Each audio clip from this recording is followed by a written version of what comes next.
Om.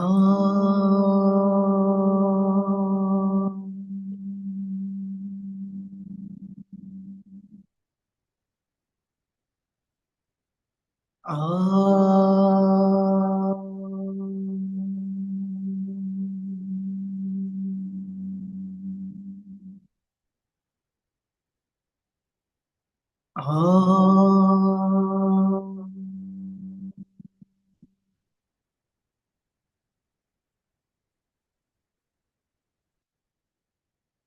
Om Sahana Bhavatu Sahana Bhunaktu Sahaviryam Karavavahai Tejasvinavaditamastu Ma Vidvishavahai.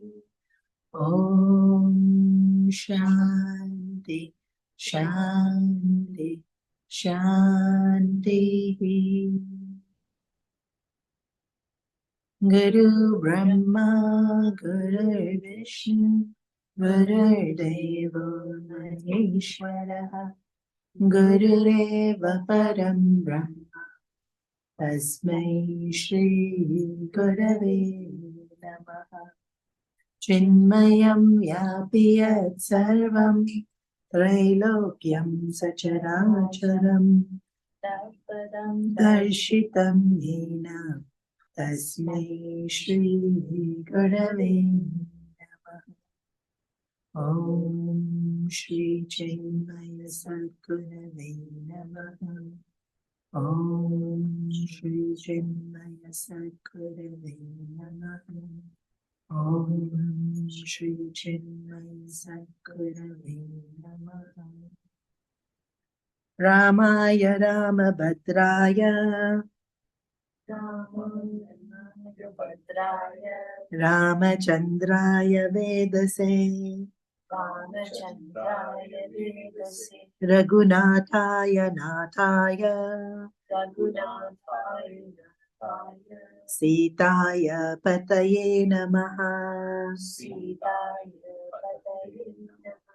Anjaneyaya Nandam Veeram.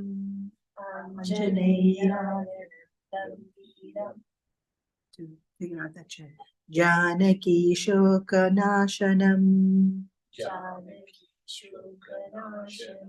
Kapisham Akshaham Taram Vande Lanka Bhayankaram.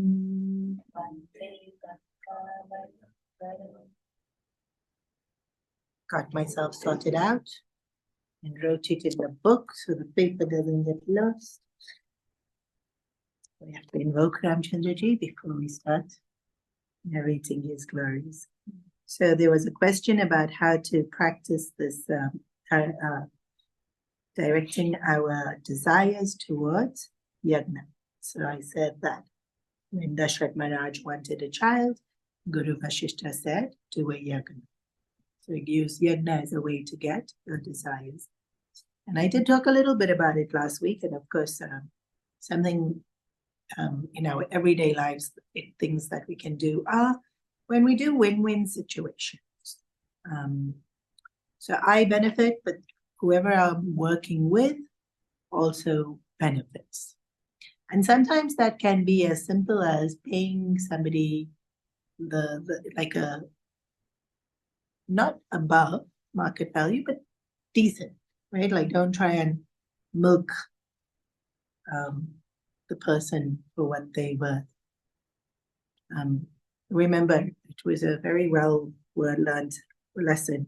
I was young, teenage. We had gone to Thailand. Dad was watching me bargain because like you're so excited. Now I don't think they bargain as much in the markets, do they? Not really, right? But it used to be such a thing where you bargain, and we used to do it all the time in South Africa, and in Australia you don't. So this opportunity, once again, now since we had moved to Australia, and now this chance to bargain, and I went like I did something. She said 15. I went out, and I think we bought it at like 11, whatever it was. So like I was so excited that I got her down. Like I was successful in my bargaining skills. And Dad was standing back watching me do this whole routine, and he didn't interfere. And then when we finished and we decided that she will give it to us at 15, at 11, he gave her 15. I was like, what? He laughed at me. He put his arm around me, and we like continued walking. And then he reminded me that he used to sell fruits in the market to make a living while he was still in school. And he said, do you know how hard it is? Of course, I felt horrible. But Yagna's spirit is, let them benefit, right? Especially when I can. Like, don't ruin the system. Don't give over and then make them greedy. But don't make them feel like like whoever it is you're working with, make them feel like, you value who they are. Because whenever we're working, there's going to be another party. And they benefiting from working with us, otherwise they wouldn't. And we benefiting from working with them, otherwise we wouldn't. But let it be one of, I want you to do well. Even instead of, how can I get the most out of you? Yagna spirit is, I want you to do well. Now, like, how can I support you better? Yeah, I'm going to need that. But also to go into situations where sometimes more than one person benefits, when we do endeavors. So I was mentioning, like, sometimes we want to buy something and so you can buy it from one place, but the other place is doing recyclable materials. And so they're really trying to live up to this principle. And so even if it's fractionally a little bit more, we support the recycling.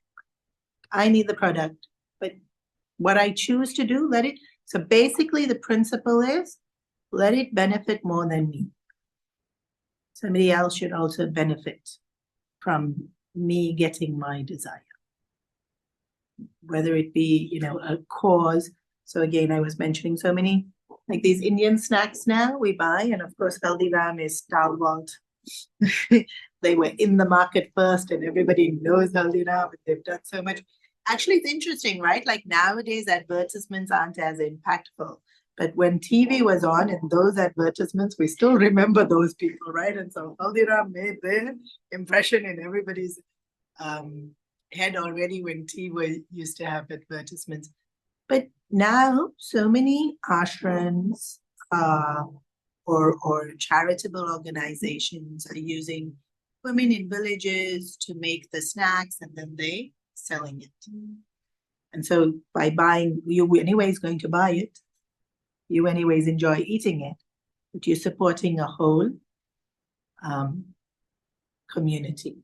And to them, that means so much. And today's world so easy to Google. And then say sometimes like, okay, I want to go stay in a 5-star hotel and have a nice holiday. But even there, we know some companies do so much more. Or sometimes it can be a boutique hotel where you supporting a family business. So you can, some of them use more eco-friendly materials, or some of them are big companies who we know do a lot of charitable work. So by supporting them, you also supporting all the charitable work they do. So basically, if I want something, go ahead and pursue that desire. But if I can fulfill that desire where somebody else also benefits from me fulfilling the desire, that's Yagna spirit. Whereas if I only myself benefit, and if I didn't even think about anyone else,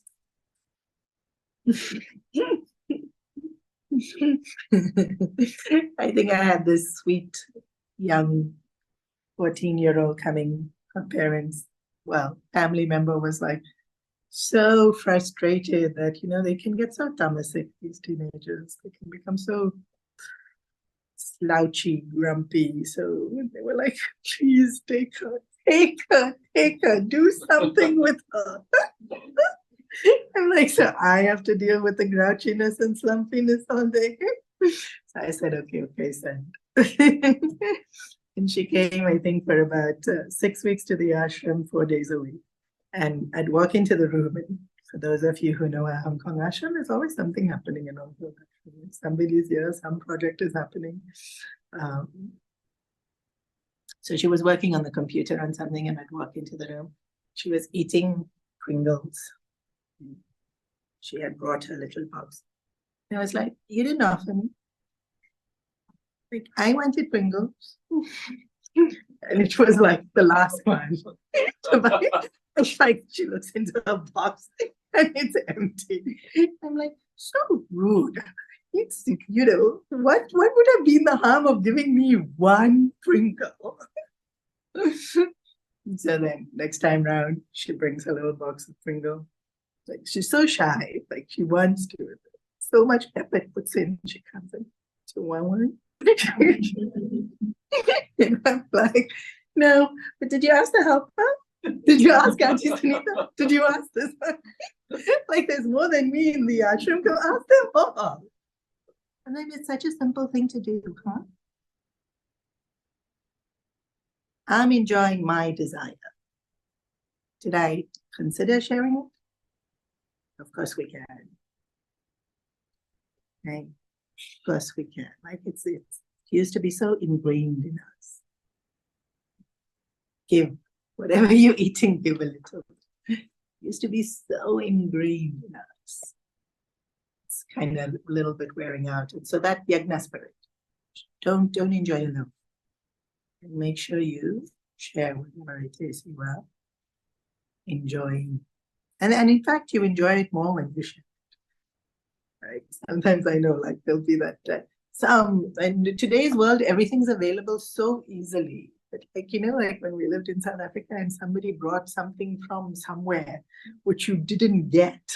And it will be like one laddu or one piece of cake, and there will be like 11 of us sitting there taking that. It was so fun. Sometimes that's so much more fun, right? Than if you just sit there having the whole cake to yourself and then you're so full and it's like, oh, I had too much. Whereas this, it's to learn that the joy is in the giving, and to learn that the joy is in the sharing, and then to learn that it's like me getting what I want isn't really what makes me happy. I think that's the point of Yagna spirit. It's like the journey as much as the getting what I want that makes me happy. Because we see this, right? We see this in our, what do we call it? Commercial lives, industrial lives, what's it called? Where we just collect so many things. Yeah. Me getting what I want is not necessarily me being happy. So Yagna spirit is actually helping us to find fulfillment and happiness. So to direct the desires beyond just me, to have that awareness of who else can benefit while I get what I want also. Okay, so we're continuing in this story of the Ramayana. And we're already in the forest, right? I'm doing Ramayana in too many classes. You'll have to tell me, where did we stop? He didn't grow up? Yeah, okay. I think this is what I did. I think I started in the Balvia class where I stopped here, and they're all looking at me like, we did this already. Okay, he's grown up now because childhood is over. But the important bit that we only have to narrate is he went to Gurukul. I told you all that? Didn't tell you how we went to Gurukul. So both Ramchandraji and Krishna went to Gurukul. And that's really Bhagwan's way of honoring Guru. Bhagwan doesn't need Guru. purpose of Guru is to take us to Bhagwan. So Bhagwan doesn't need Guru. But in avatars, whenever Bhagwan has come, he always gives that incredible respect to the tradition of Guru. And so we see that Krishna went to Sandipani, Rishi Sandipani, and studied with him. And so Krishna being a more, like I expressed already in last class, I think the avatar of Krishna was to show more glory and Leela. Ram's avatar, where he's really showing us how to live, we'll see that Ramchandraji definitely lives this principle of keep learning. There's just never a point in time in our lives where we can think, I already know. And it's interesting how we do this. It's interesting how we'll think, I know it. And I'll catch myself so often also. You know that already. Don't have to reread it or re-listen to it. And then if I, in my discipline mode, and I'll be like, no, you have to read it. This is the point, to stay in satsang. And then I'll be like, oh, I had forgotten things. Or, oh, I can see it differently. And that's not even, and when we just can always keep learning. And like I said, one thing is we don't always remember. Sometimes we did know something and we were doing it, and then we just forget. This is what's the power of Maya. We just forget it. Like we forget we used to do that. And then we revisit it and we ourselves remember how incredibly beneficial it was when we did do it, and then we bring it back into our lives. So relearning sometimes, but it's still learning because I had forgotten it. But also at every stage in our lives, and perspective keeps changing. Even though we're seeing the same thing, it's slightly different. And sometimes I'll be looking at somebody's gallery on their phone of the photographs. I'll be like seriously, do you really need 30 pictures of the same scenery? And it's nobody.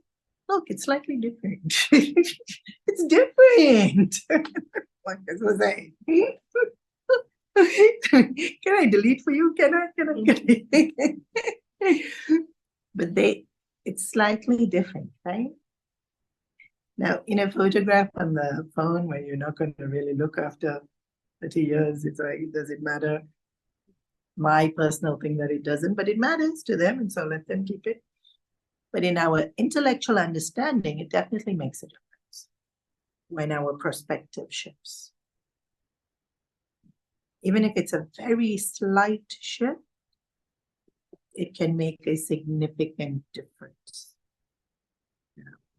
In our understanding of right and wrong, or in our understanding that it's relative, in our understanding of having an appreciation, having gratitude, in our understanding of the ability to let go, like small shifts. Like so often I'll be talking to someone and I'll say, important to let it go. And they'll say, I've let it go. And I'm thinking to myself, no. You really haven't. I can see you holding it. But of course, I can't say that. Or sometimes I say. And why do they think they've let it go? Because from that perspective, they're looking at how much they have let go. And they, we've done some work. Most people are sincere in their wanting to get better. And so, or sometimes they haven't done it, but they feel they've done it. Which is, again, it happens all the time. Yeah. We feel we've done it, but we haven't done it. Even something like apologize. But I said sorry. No, it wasn't. You didn't really. You said the word, but there was no, you haven't acknowledged the necessity of the apologizing. You just said the word. It's very different to actually feeling it and wanting to be able to say it. So sometimes we feel we've done it when we haven't done it. And sometimes we've done it, but only 10%, 20%, 30%. And then when our understanding of it shifts, we can see how we haven't done it, or we can see how we hesitating to, we scared to, we stubborn to, we procrastinating to. So small shifts are very, very important. And so Ramchandraji really teaches us this throughout his life. So I'm going to just, this is the first time he's going to Guru. So they go at 5, I think, age 5, age 4. Kshatriyas usually get initiated around age 5, 6. Brahmanas usually get initiated at age 4. Vaishyas get initiated around age 7, 8. Shudras get initiated at age 10. Why? So the idea is that the constitution of a person is different.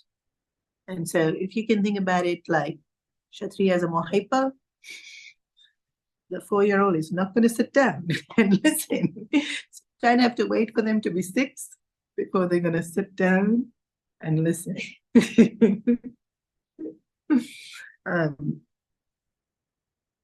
And so interest kicks in and discipline kicks in at different stages in terms of our temperament and our maturity. And so it wasn't a really fixed rule. It was just, that was the beautiful thing about the Guru Kul tradition. The Guru could see, okay, they're ready, let them go. No, you keep them for 1 more year. It was so lovely. It wasn't, you had to standardize things and you had to give full explanation to parent about why they have to wait a year when you took the other kid. You just trust it. And those doing this for the welfare of the kid. So they went in about, I think it was about 5, 6, probably. That was the tradition at that time. And they stayed in the Gurukul.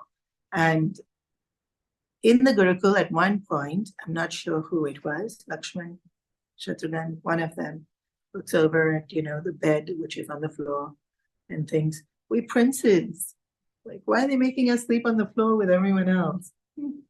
And there was zero favoritism. While they were in the Gurukul, they just did everything that everyone else did. It didn't matter if you were princes, didn't matter if you were a Shudra. Everyone got the same education and the same disciplining.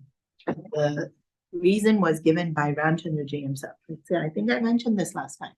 Even though Ramchandraji knew so much and he would teach, he would still always go to Guru. In life, you have to prepare. And this is actually quite important. Please tell me if I've already told you all this. Huh? If we prepare for the worst, then everything's easy.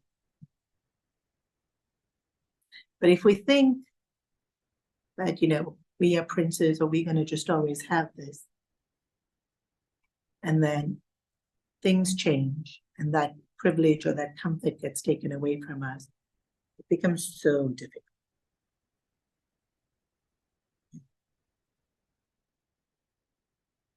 Really, really interesting. And so we see in the life of Ramchandraji, he did get exiled to the forest and he did have to sleep on the floor. And he already knew how to. Why? They were trained. Worst case scenario, be able to sleep on the floor. He was able to sleep on the floor. Imagine if he slept on beautiful bed for all that time in Gurukul and then got sent to the forest, and now you have to sleep on the floor, and then already there's so much heartache of being sent to the forest, and now you have to sleep on the floor, and you've never slept on the floor before, and then this is aching, and that is aching, and I can't do this, and then the plant bit me, and then the smell, and then which is what happens with our kids, right? Yeah. They so many times the families where the kid gets driven to school, and then the one time they have to take the bus, they horrified to take the bus. And what happens if you don't have a car anymore? Or if there's some government change and you have to endure it, They feel now, they feel they're being wronged because the comfort has been taken away from them. Whereas actually you've not been wronged at all. Hundreds and thousands of people just take the bus. But this need to feel special makes us feel so unjustly treated when we don't have that privilege anymore, which is unnecessary heartache, right? Like already her life is going to give you heartache. This heartache we don't need to have. Just don't have that expectation of the privilege to start with, and you won't have the expectation. I mean, you won't have the heartache of the privilege being taken away from you. And like these privileges that I'm saying, you might not think many families do, but I have really seen it. And, again, I am very blessed to have inside view to so many different households. And there'll be households where so fortunate, and the kid had to now one flight fly economy. What a tantrum. And then, some people might think, such a spoiled kid. But what we don't understand is they feel they're being cheated because that comfort got taken away from them. Have they been cheated? No. But they feel they have been cheated. And so this Guru school system, everyone just lived the most basic, most simple life. Why? Because then now when you go out and you live your life, whatever happens, you can cope.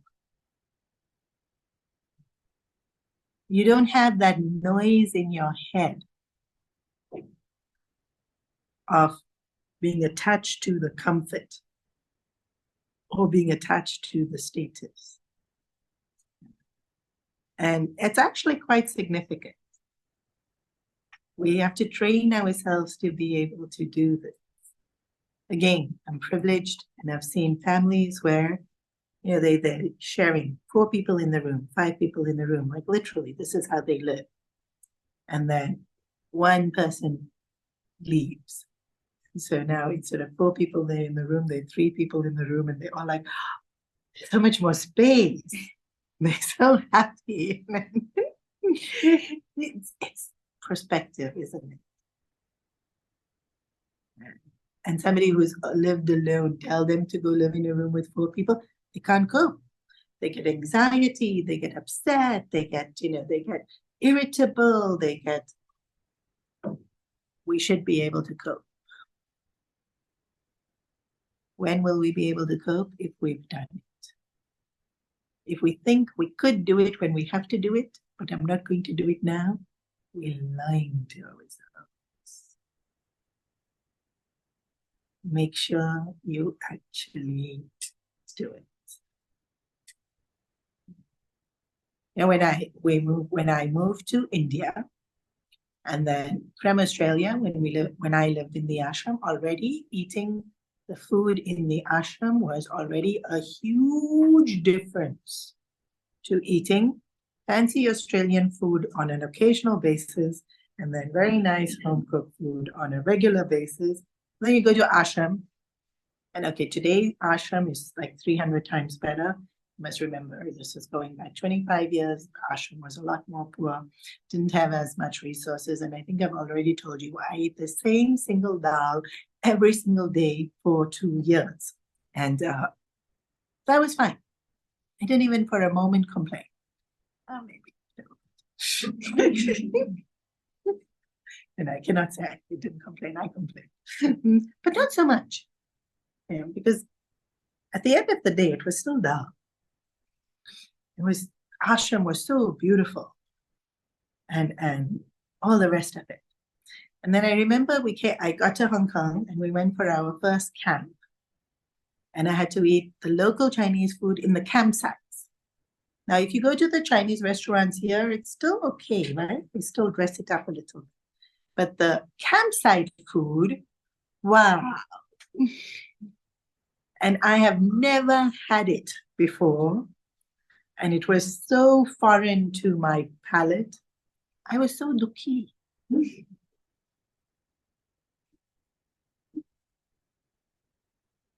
I had gone through 2 years in the ashram of eating very simple food, not fancy food, but it was still food I was familiar with, right? It was still something culturally I knew.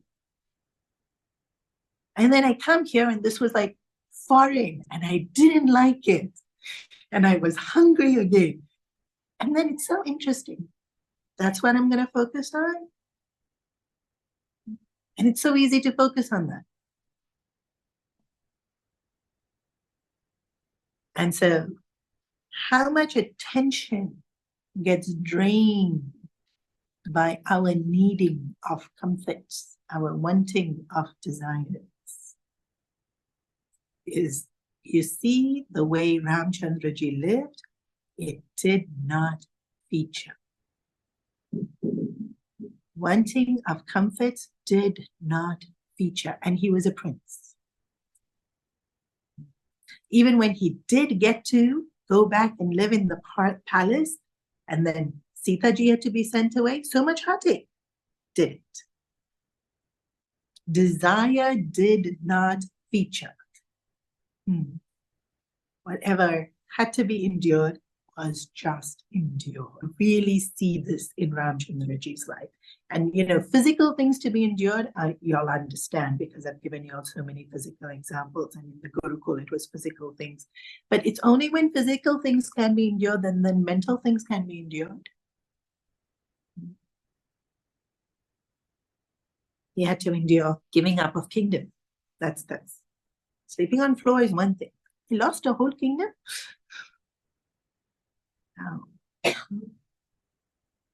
He had to endure gossip. He had to endure so much responsibility.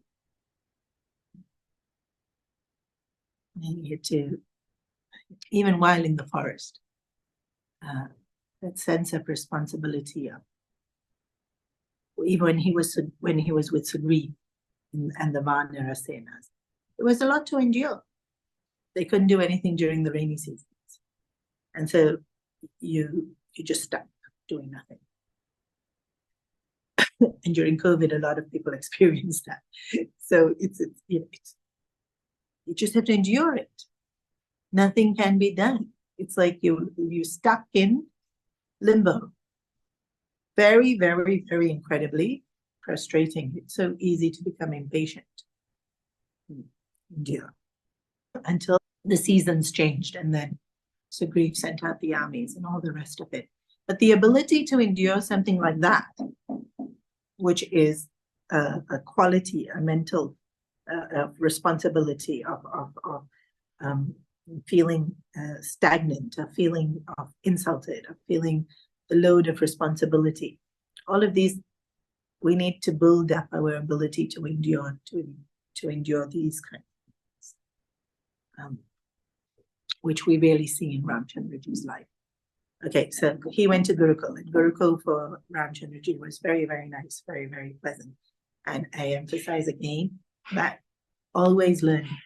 Ramchandraji he went to Gurukul to learn under Guru Ramdev. And then, after that, as a king, he constantly went to Guru Vashishta when he was going to fight the war. Before the war. In the forest when they were living, he constantly went to different saints and sages to learn. And even when they just left from the palace, he went to Sage Agastya would tell me how to live in the forest.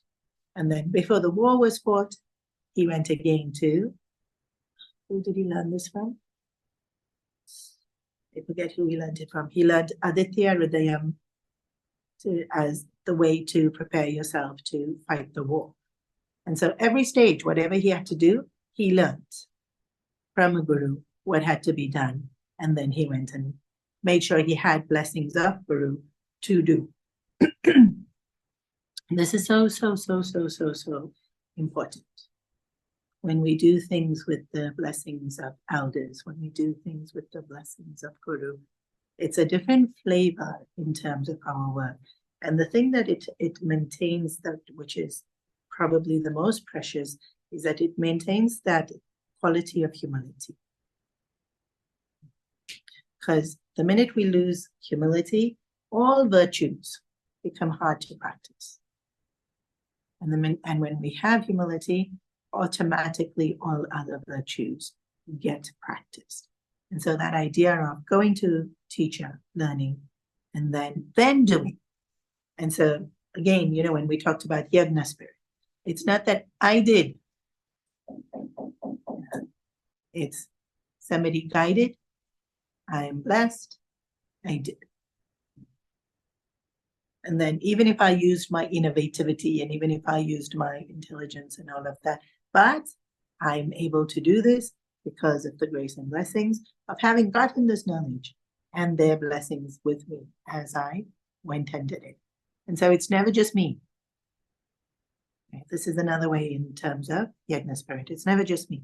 I'm carrying an entire lineage of knowledge that's supporting me, not standing there alone.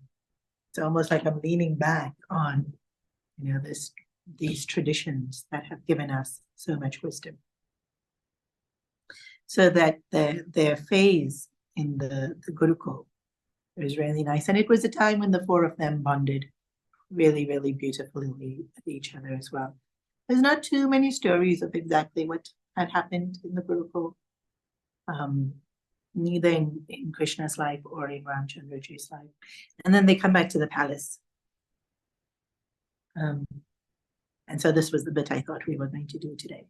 So they come back to the palace and they're now 16, and sage Vishwamitra comes to the palace. And so this is where the story gets started. And Vishwamitra tells Dashrath Maharaj, Dashrath Maharaj, of course, the minute Vishwamitra enters Ayodhya, he's received at the gates, he's brought into the palace, everybody's called into the courtroom, he is honored, he's washed. And then Dashrath Maharaj does this huge declaration of, ask me for anything, I will give it to you. Dashrath Maharaj was a little bit, what's the word, huh? And I don't know the word, but I'll say they talk in wholesale.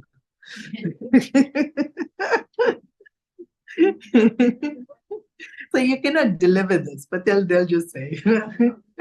Dashrath Maharaj did this often, even when he's going to later on, when he'll ask, KK was upset, ask me anything, I'll give it to you. And in fact, even before he got married to KK, he said, ask me anything, and I'll give it to you. And it's interesting when you could say how to say that I can just give you anything. There's definitely arrogance in that, right? Sometimes it's not arrogance. Like I said, sometimes it's just charm, flirting, and definitely. This is where in the Ramayana there's so much focus on responsibility of how you use your words.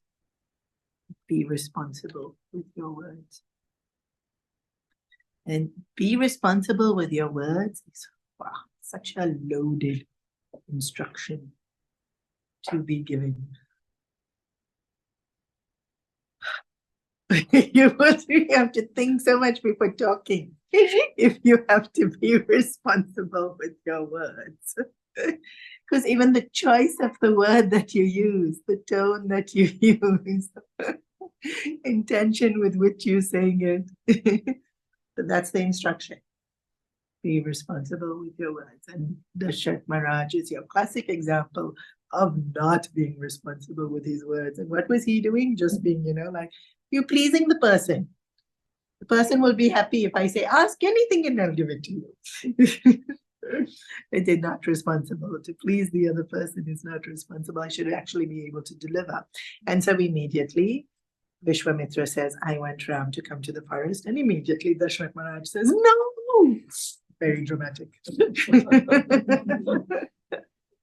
You just said, you'll give me anything. No, not anything but that. But you didn't say you'll give me anything but Ram. You said you'll give me anything but Ram. No, I will not give you Ram. This is another very interesting thing about Dashrath Maharaj. So, if you remember, Manu and Shatarupa had asked for Bhagwan to be their son. And then Shatarupa, who is Kaushalya Maya, said, I want to know you are Bhagwan, and I want to know you've fulfilled your promise. And Dashrath Maharaj said, I don't want you. I just want to enjoy you as my son. So he asked for ignorance or delusion. Both really. I don't want to know you as Bhagwan. You should just be my son. So now, Vishwamitra has come and said, I want to take Ram to the forest. And he has meltdown. You can't take Ram from me. What if something happens to Ram? And even if nothing happens to Ram because he's such a capable person, don't take him from me. And you might think I'm dramatizing this, but I've really had this conversation with many parents when I tell them to send them to the kids to Balviar camp. They melt down. No, I can't send them. And I'm like, don't they go to school camp? We have to send them to school camp. I'm not sending them to another camp. Why? They'll benefit so much. Because I want to see them. You see them every day? You'll see them when you put them on the brass on Friday. Only Saturday you won't see them. Then you'll see them again on Sunday. Only one day you won't see them. Need to see them. Do what? Watch TV. Give them to me. I will teach them something for 1 weekend. No. And then they literally hold their kid, like I'm going to take it, kidnap them or something. Like mine. You cannot have the kid. So much heartache. So much heartache.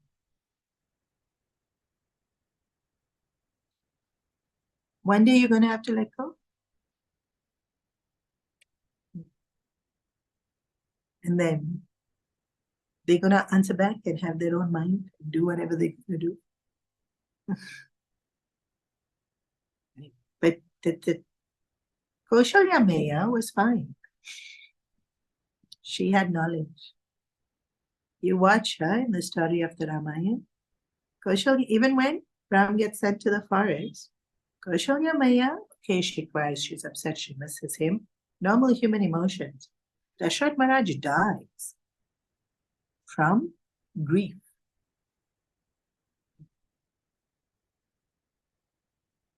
Why? Ignorance, delusion.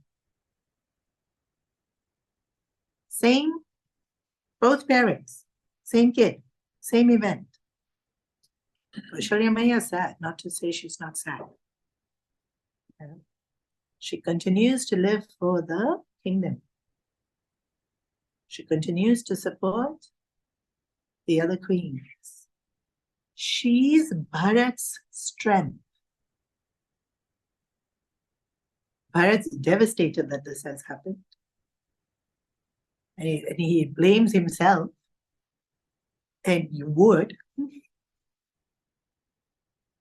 It's Kaushalya Maya that gives Bharat strength.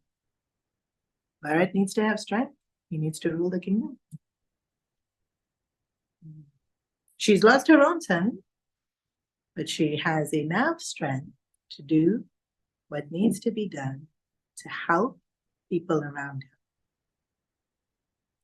Dashrath Maharaj chose ignorance. What happens to him? He can't go. And his level of grief is so much. Yeah, grief is a normal emotion we will all visit from time to time. Or it visits us, we visit it, whichever way. But the level of it. So you see even here, Vishwamitra is asked, can I take Ram to the forest? He has total meltdown. Ram hasn't even gone to forest. The thought of Ram going to forest, and this is like Balviar camp. He's coming back in 2-3 days. This is not even being exiled like he will get later on, huh? This is the Asuras are attacking the ashrams. We need somebody to fight the Asuras. Please send Ram and Lakshman to the forest with me. And he comes up with 300 solutions. I'll send the whole army with you. You need to fight the Asuras, right? We'll fight. Whole army will come. Then Vishwamitra says, I don't want the army. I'll come. Dashrath Maharaj is pretty skilled warrior himself. So I don't want you. You're the old mother, new mother. Vishwamitra specifically wanted Ramchandraji because he knew this was the purpose of Ramchandraji's birth. He's come for this reason. Ramchandraji's avatar is to get the food. The Rakshasas will only be destroyed by Ramchandraji. Other people will kill, but Rakshasas will continue to grow. But when Ramchandraji kills, they get purified. That's the difference. The army could have gone into the forest and killed the Rakshasas. They would have been killed.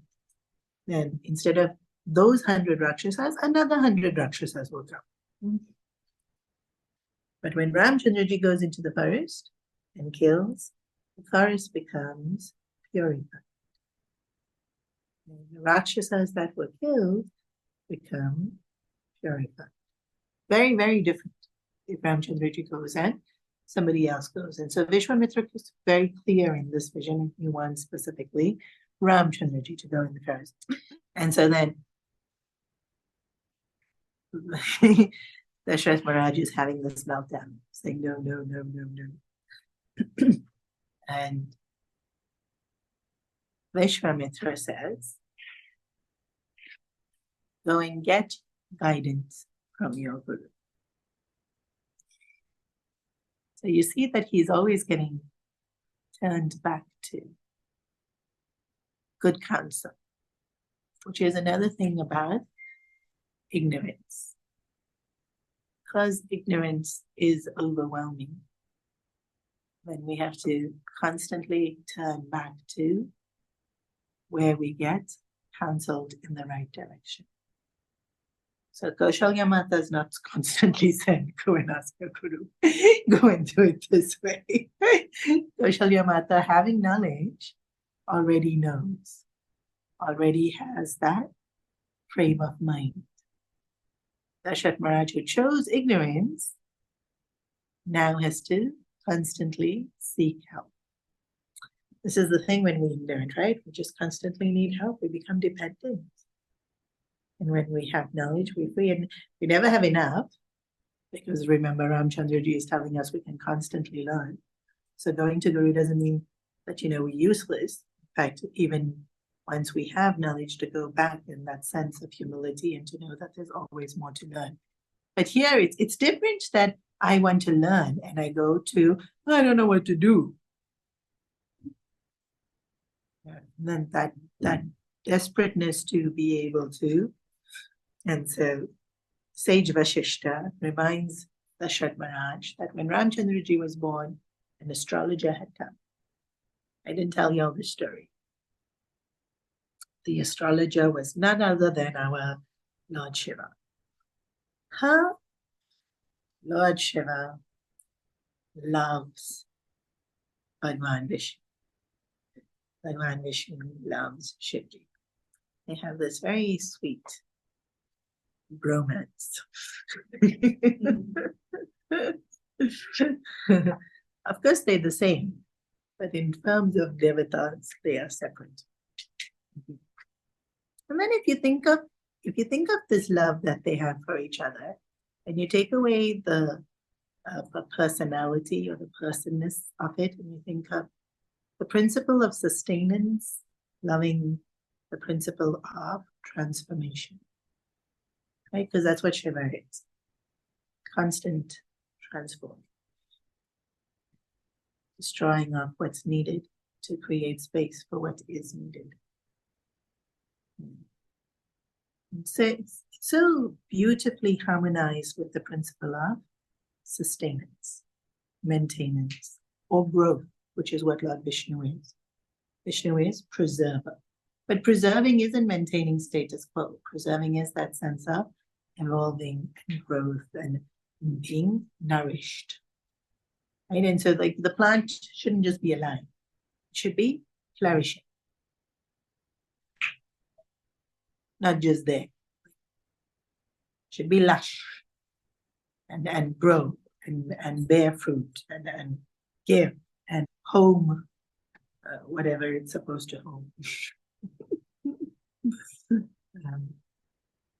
And so Shivji and Vishnu having this beautiful understanding and love and mutual respect for each other is this is the principles all working with each other. Sustenance needs destruction, destruction helps sustenance. And beginnings and all of that interconnectedness. And that's why you'll see Shivji always loving Vishnu and Bhagwan Vishnu always loving Shivji. And so he had this thing of he wants to see every avatar. Every time Vishnu takes an avatar, he wants to see. Yeah. Something like if you have a favorite singer and then they have a new song, you want to hear the song. And if you have a favorite actor and then you want to see the movie. So normal, right? And then what does Vishnu do? He doesn't sing songs and act in movies. He takes avatar. I want to see. And so when Ramchandraji was born, Bhagwan Vishnu wanted front row seats. And I mentioned that all of Ayodhya celebrated, and I mentioned they felt like Ramchandraji was his own. But what I didn't mention is that there was always all these queues in front of the palace of everybody wanting to just get a glimpse of Ramchandraji. And I guess because he was in the palace, there were these queues. With the Krishna in the Gokul, just everyone came into Yashoda Maya's house and sat there. The whole village could fit into her house, so that was all very good. But yeah, it's the whole city. There's so many more people, so there were these queues. And we're very familiar with queues. Actually, we're not anymore. But yeah, if you go to Disney during the holiday, queues to get in. And Bhagwan Shivji saw this queue and he thought, I have to wait so long to see Ramji? No, we have to come up with another plan. So he took the form of a great astrologer. And then Kagbhushandi, who is the crow that I was mentioning, came down with him because he also wanted to see Ramji. He made Kagbhushandi his disciple. He told Kagbhushandi to scream, great astrologer in the vicinity. Anybody want their fortune to? And you know how they do promoting of how good this person is. So Kagbhushandi is promoting Bhagwan Shivji as the astrologer. And somebody hears it and tells Dasharat Maharaj, oh, there's a great astrologer. Maybe we should get him to see Ramchandraji's fortune. So he was ushered into the palace, bypassed the queue, made to sit on a ground. And then they said, please read, this is his birth thing. And he's like, no, I don't read like that. Give me the baby. And he was holding Ramchandraji. And they were like, so what's his fortune? Huh? He wasn't there to tell fortune. He just wanted to read. Hold the baby. And then he thought, oh, I should do something useful while I'm here. So he said, when he turned 16, a great saint will come and ask for him to be taken into the forest. At that time, you'll be reluctant. Please let him go because great auspiciousness will come from it. Indicating marriage. But the word used was auspiciousness. Kind of hinted at marriage, but a little bit ambiguous the word was. And then at that point in time, when you're holding baby, which father is thinking marriage at 16? I don't know. Very good, very good. Give him back. And Shivji didn't really want to give him back, but okay. And Shivji went back up to Mount Kailash and Kagbhushandi went back to listening to the Ramayana. And so Sage Vashishta now reminds him of that incident. Remember? Oh yeah, he did say I should send him. So now you have to send it. This is what happens when we don't have knowledge. Even when we told what it is we should be doing from somebody who is wise, we're thinking, but I still want what I want, and I will still hold on to my attachments. And we do this all the time, right? All of us are doing this all the time. We know what we should be doing, and then we're like, well, do I have to? Knowledge is, yeah, you have to. Take a deep breath, do. Okay, if you want to whine about it, but do.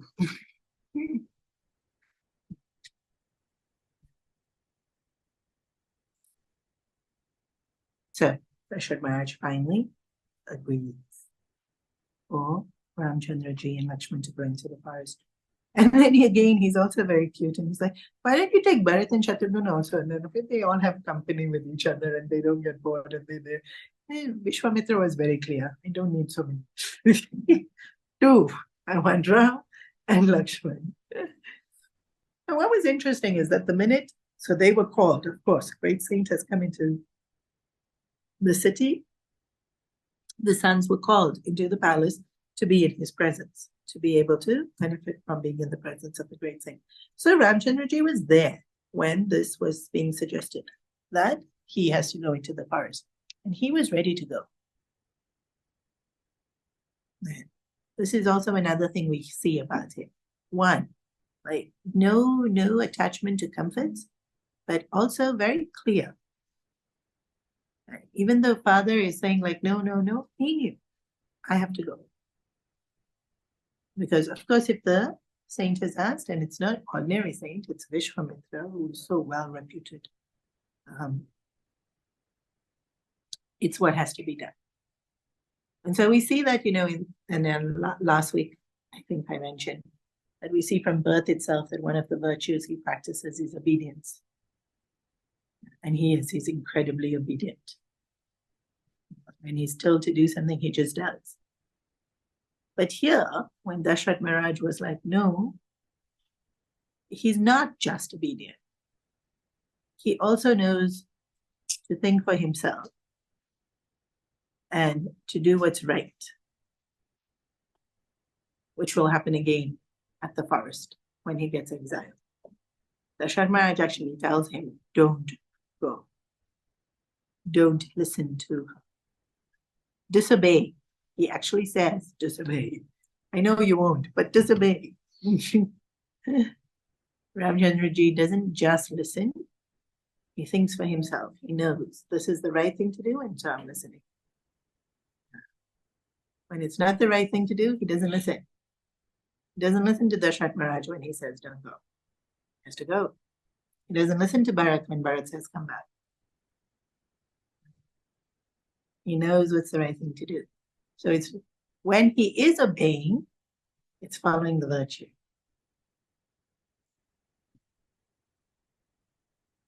And when he chooses not to obey, it's because he's following the principle of what is right.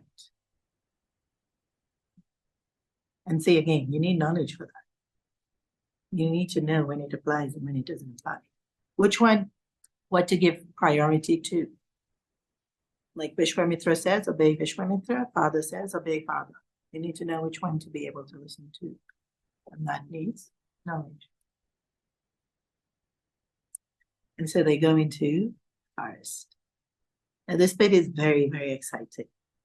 Why is it very, very exciting? Because Vishwamitra gives him these incredible two mantras.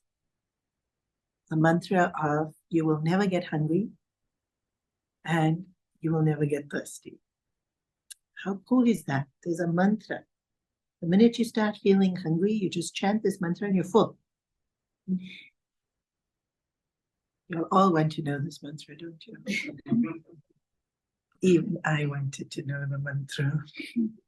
Can you believe it exists? It's phenomenal that this mantra exists. And that it works when it's said by somebody who is pure as Vishmantra. We might know the mantra.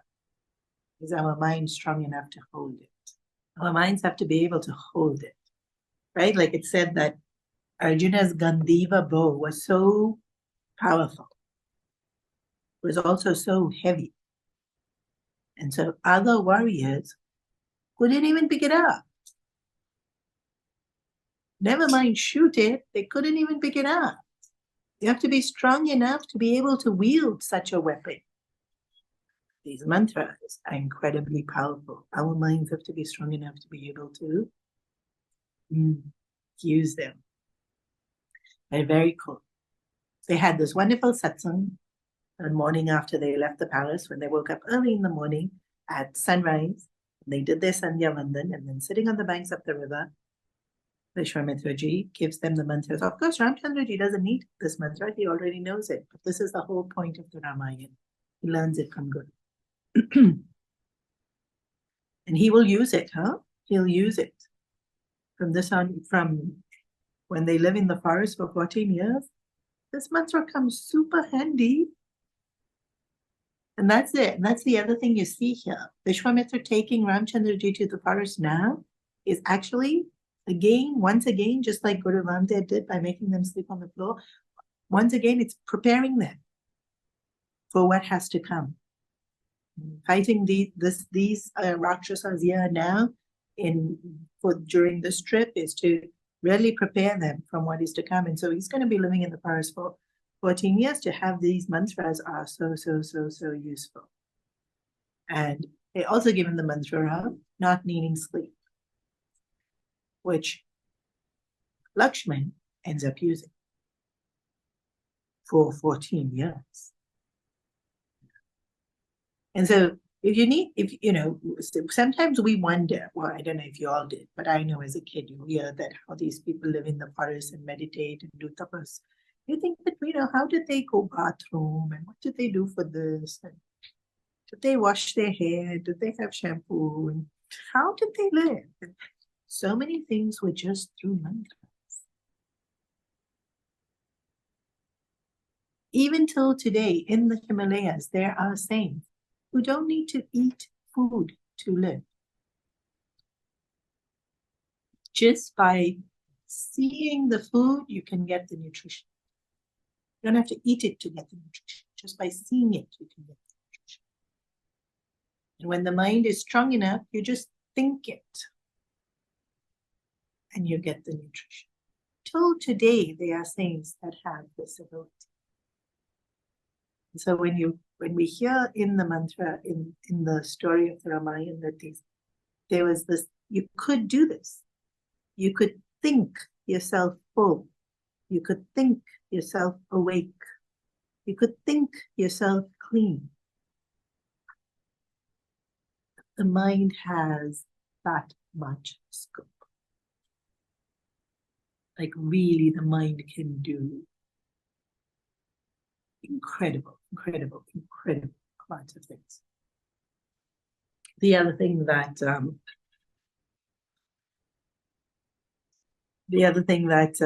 Vishwamitraji teaches is he reminds Ramchandraji of the ability to invoke all the different weapons. So, like I said, they're going into the forest to kill the Rakshasas. Oh, I didn't tell you. The Rakshasas were, so every morning in all the ashrams, havans were being done. And havans are being done for the welfare of the world. So even now today, in fact, interesting that Western countries are doing scientific research on this far more than India is doing research on this. So in America, there are communities now where they're every day performing Agnihotra. Agnihotra is the havan in the morning that you do to invoke the fire, the sun, and all the forces of. And they found that when you do Agnihotra, the fields reap higher harvest.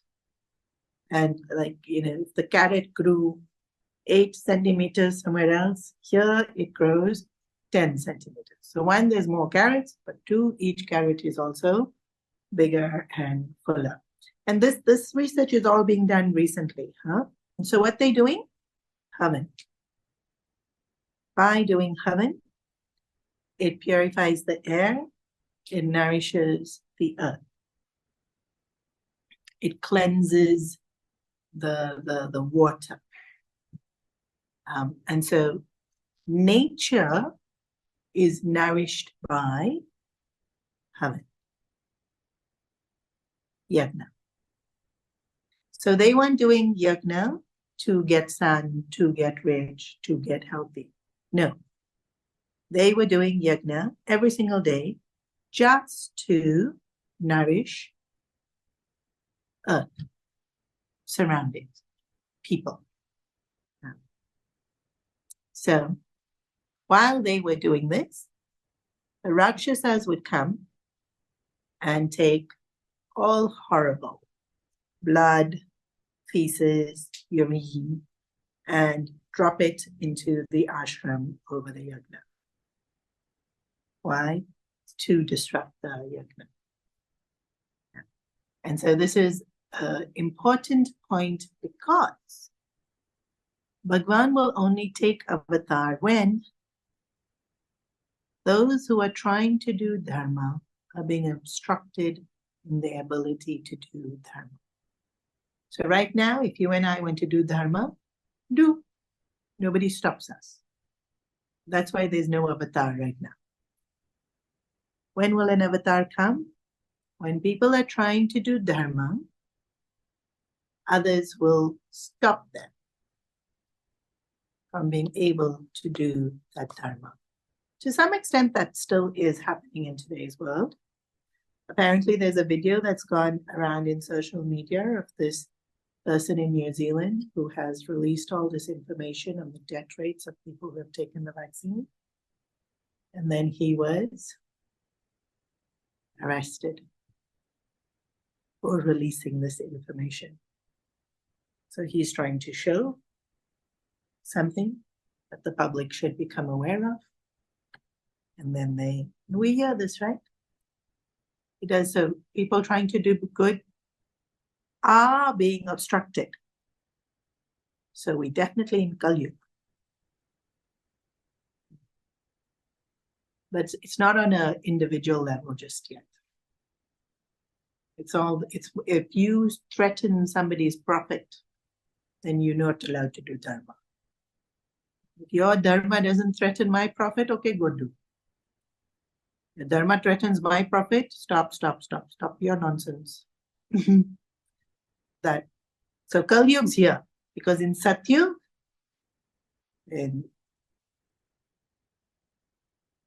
profit wasn't important, dharma was important. In Kali Yuga, because profit's important, dharma's not important. Although it's still there, there's still value for dharma, right? And I've given this example before. Germany, more than most of the countries, will happily pay a higher price, but will use factories that don't use harsh chemicals that affect the environment. Whereas a lot of other people will be like, I don't, just give me the cheapest product. But that factory is doing this. I don't, just give me the cheapest product. So the number of people that will value dharma over profit will determine if we're in Kali Yuga or not. And we are definitely in Kali Yuga.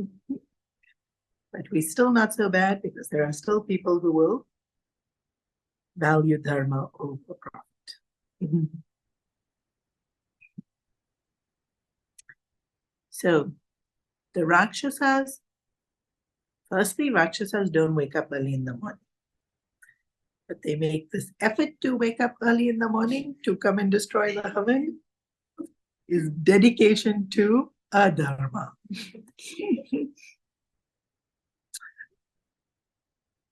People can be quite dedicated to a dharma. In today's world, you'll see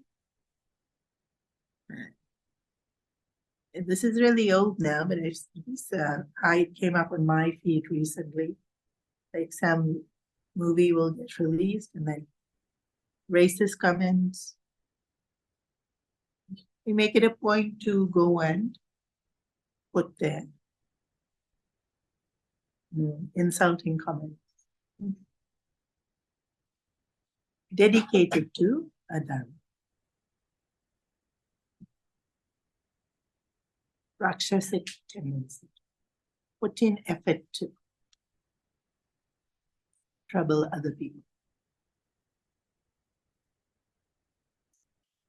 This is why Vishwamitra took Ramchandraji to the forest to destroy these Rakshasas who were making such a committed, consistent effort to disrupt Dharma. So now what happens? We'll see next year.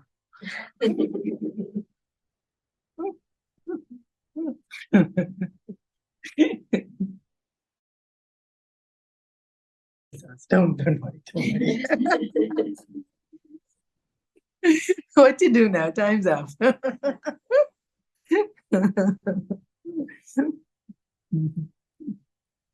Any questions?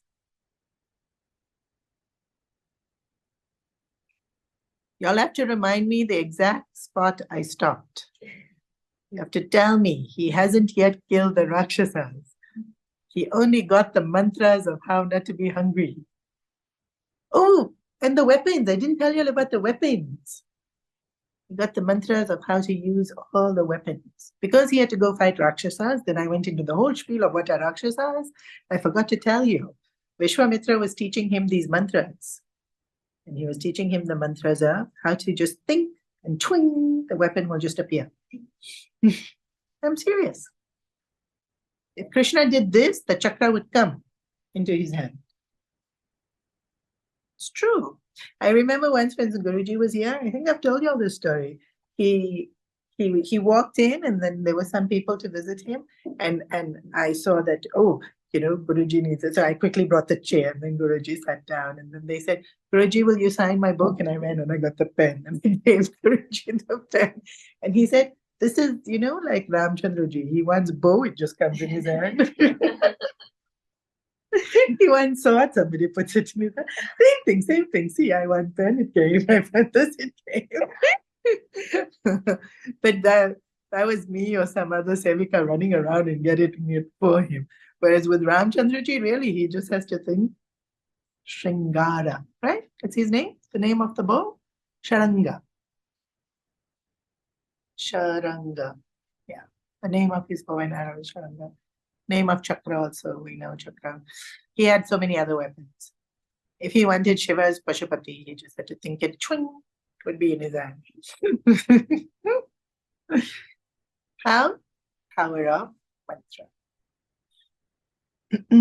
So, we have stopped at Vishwamitra has taught Ramchandraji and Lakshman all the mantras. Closing credits.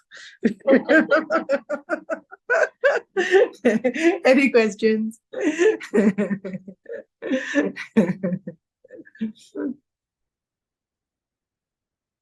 It's 1 month before the next class. You all have to remember, huh? I won't remember. How do we make our mind strong enough to hold these mantras? How do we make our mind strong enough to hold these mantras? Single pointedness of attention is the way to make the mind strong. Doing what we don't like to do makes the mind strong. To never ever give up. Consistently pursue. Consistent. Very important word. Pursue our practice is the means by which we make our mind strong. Got it? Single pointedness, things that are difficult to do, keep at it.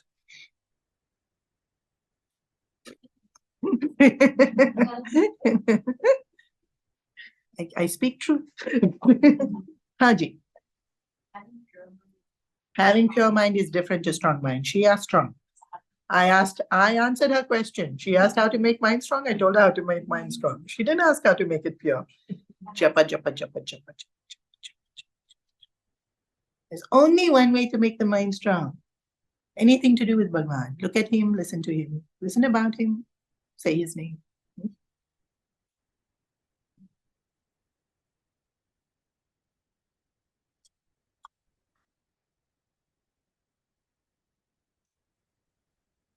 Japa, japa, japa, japa, japa, japa. If you want it to be pure and strong, do japa with single pointedness of attention and with which is consistent. So easy. So guess what you're all doing for the next month?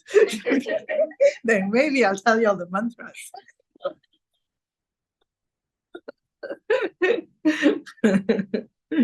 Took me so long to find them. Took almost 18 years to find those mantras. Because it's only in Valmiki Ramayana, in Shuddha Sanskrit. And I'm not good at Sanskrit. Somebody else would have found it earlier, but I'm not good. Do I still get hungry every now and then? Actually, much better. Even if I get hungry, I don't get hangry as much anymore. As much reduced.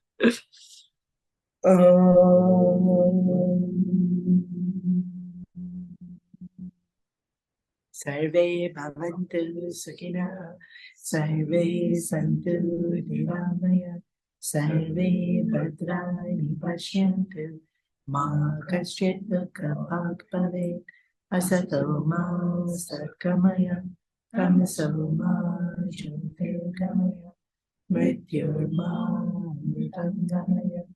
Om Purnamada Purnamida Purnamudachyate Purnasya Purnamadaya Purnamudachyate Om Shanti Shanti Hari Om.